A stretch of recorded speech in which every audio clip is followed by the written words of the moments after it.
dear future me in a few weeks, months, and maybe even years.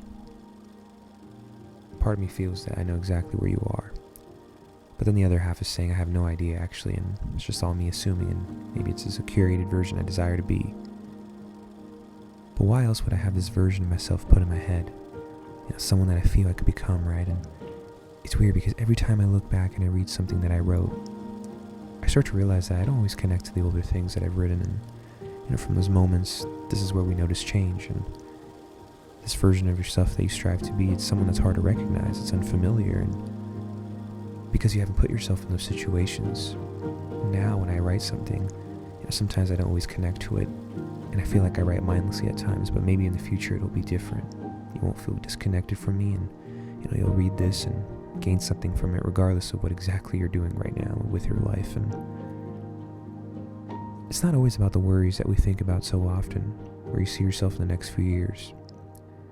It's hard to evolve as a person when you try to rush this life you're experiencing to be built off of the fears of going back to old habits, or even something not going in your favor.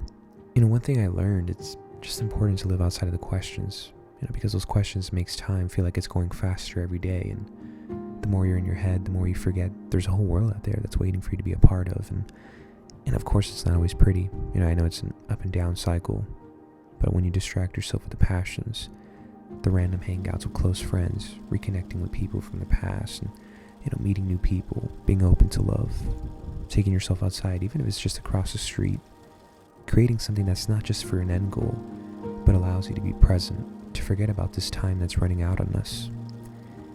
I just rather be blinded by everything that I love in these moments than just constantly paying attention to time and wondering why it just goes right by me. I'm in a spot where I love to be curious, and sometimes curiosity can be overwhelming, because you never want to let go of something or leave anything behind, and there's always this desire to include everything. And I'm starting to realize you don't have to let go. I think I always was afraid of none of it working out, so it's better to just choose one, so at least there's mystery behind the other choices you never went for, right? And that's not the way to go. And I just want you to remember that it's fine if you randomly question things at the best moments, like, why now? Say if you found something that's completely different for what I'm doing, it wouldn't bother me.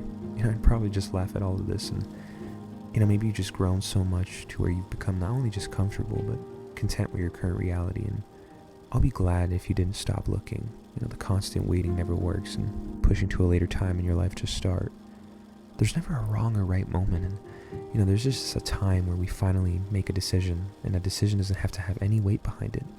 It's just a page you're on right now, and once you're done, you can close it right there, and if it doesn't speak to you anymore, find something that makes you want to keep flipping the page, and that makes you want to keep discovering.